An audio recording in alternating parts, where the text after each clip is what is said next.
tell me what specific actions you'll take to address the costly consequences of illegal immigration?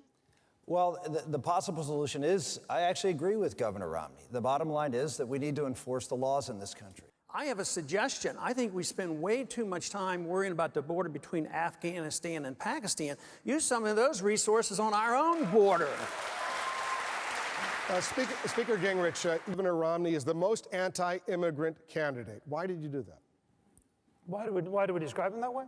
Because I thought in the original conversations about deportation, the position I took, which he attacked pretty ferociously, was that grandmothers and grandfathers aren't going to be successfully deported.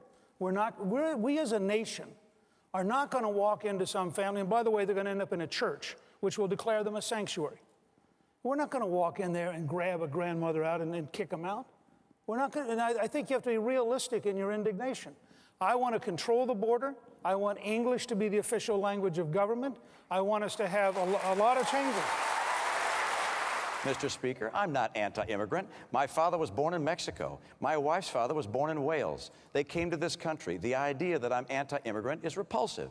Don't use a term like that. You can say we disagree on certain policies, but to say that enforcing the U.S. law to protect our borders, to welcome people here legally, to expand legal immigration, as I approve, that's somehow anti-immigrant is simply the kind of over-the-top rhetoric that has characterized American politics too long. And I'm glad that Marco Rubio called you out on it. I'm glad you withdrew it. I think you should apologize for it. And I think you should recognize that having differences of opinions on issues does not justify labeling people with highly charged epithets. I'll tell you what. Fannie Mae and Freddie Mac were a big part of why we have the housing crisis in the nation that we have. And we've had this discussion before. Speaker Gingrich was hired by Freddie Mac to promote them, to influence other people throughout Washington, encouraging them not to dismantle these two entities. I think that was an enormous mistake. I think instead we should have had a whistleblower and not a horn tooter. Okay. The governor has cheerfully been attacking me inaccurately, and he knows it. The contracts we released from Freddie Mac said I would do no consulting, wrote in, no lobbying, none.